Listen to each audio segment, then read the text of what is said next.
یہ آپ کو یقین ہے کہ اس وقت تو اللہ نظر بد سے بچائے آپ اور مولانا صاحب ماشاءاللہ یک جان دو قالب. آج مولانا صاحب جب اسد قیصر صاحب کے گھر کے باہر گفتگو کر رہے تھے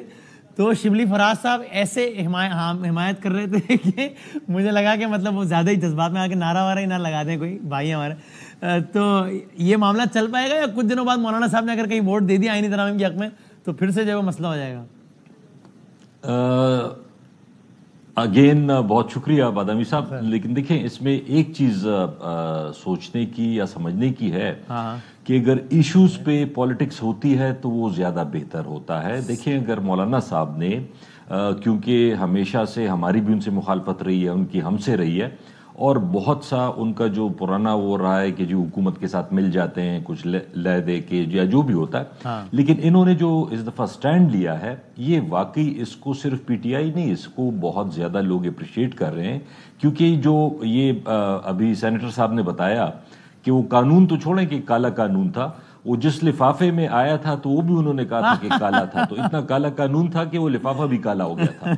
تو اگر اس کے خلاف مولانا صاحب نے سٹینڈ دیا ہے تو اچھی بات ہے, اپریشیٹ کرنا چاہیے اس کو. اچھا عادل بھائی, یہ رنگ بھی بڑے علامتی ہوتے ہیں. مجھے یاد ہے ہمارے بھائی علی زیدی صاحب آپ کی پارٹی کے تھے, وہ ایک جے آئی ٹی رپورٹ تھی کراچی میں ایم کیو ایم کے حوالے سے, وہ خفیہ تھی. علی زیدی صاحب ایک دن ٹیلی ویژن پہ آئے اور انہوں نے اس جے آئی ٹی کے مندرجات بتانا شروع کر دیے. سب حیران ہو گئے کیا ہوا.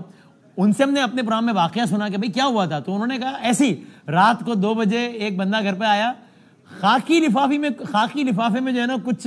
کاغذات چھوڑ گیا, اور یہ وہ اس کے اندر وہ جے آئی ٹی. یقین کرے انہوں نے کہا. تو یہ ہر چیز کی بڑی علامتی حیثیت ہوتی ہے اس ملک میں, کہیں خاکی لفافہ تھا. بس اس میں دیکھیں آپ نے خود ہی یہ جو آیا ہے تو یہ جہاں سے آیا ہے, پہلے تو میں ان سے یہ پوچھتا ہوں, یہ جتنے بھی اس کو ڈیفینڈ کرنے والے ہیں یا جو بیٹھے ہوئے ہیں ابھی بھی, وہ اس کی خصوصیات بیان کریں کہ پتہ نہیں کوئی کون سا نسخہ تھا کہ جس سے پاکستان کوئی بہت زبردست ملک ہو جانا تھا اگر یہ قانون پاس ہو جاتا. تو ان سے تو ہم یہی پوچھتے ہیں کہ جی اگر اتنی اچھی چیز تھی تو آپ نے آخری وقت میں مولانا صاحب کو دکھایا, اور کسی کو دکھانے کی زحمت ہی نہیں کی. اور اگر یہ کوئی اتنی اچھی چیز ہے تو ابھی بھی اس کا جو اوریجنل ڈرافٹ ہے ابھی بھی شیئر کر دیں. ابھی بھی وہ تو شیئر نہیں کر رہے ہیں, مطلب اتنی اس میں کوئی باعث شرم چیزیں ہیں جس کو یہ ابھی بھی اوپن کرنے کے لیے تیار نہیں ہے. سینیٹر صاحب نے آپ کو بتایا جو چیز میں بھی ظاہری بات ہے پتہ چل گئی تھی, تو یہ تو بالکل تباہی کی طرف جا رہے تھے. خصوصاً مجھے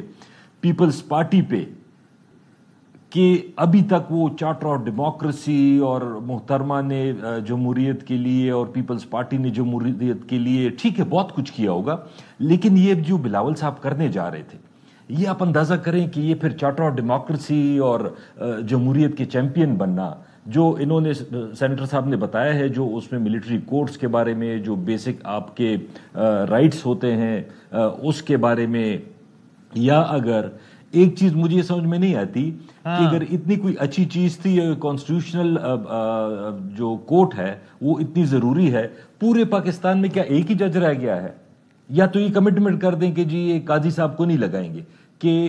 اگر انہوں نے اتنی اچھی چیز ہے اور اس میں ایک ایسا جج جو کہ ریٹائر ہونے والا ہے اور جو سب سے بڑی پولیٹیکل پارٹی اور سب سے بڑا اس وقت میں لیڈر عمران خان صاحب کو کہوں گا کہ جن پہ انہوں نے اوپنلی کہا ہے کہ جی یہ ہم سے ہمارا نشان لے لیا, ہمارے خلاف فیصلے آ رہے ہیں, یہ آ رہے ہیں, وہ آ رہے ہیں, اور اسی آدمی کو اگر آپ اس کا ہیڈ لگائیں گے تو اگر وہ کوئی اچھی چیز بھی ہوئی تو اس کو آپ شروع دن سے کنٹروورشل کر رہے ہیں. یہ چیز مجھے سمجھ میں نہیں آتی کہ کہاں کی عقل ہے یا کوئی زبردستی ہے. یہ ہم ذرا یہ دانیال چودھری صاحب ہیں ہمارے ساتھ, barrister Daniyal Chaudhry, parliamentary secretary for information M N A P M L N کے,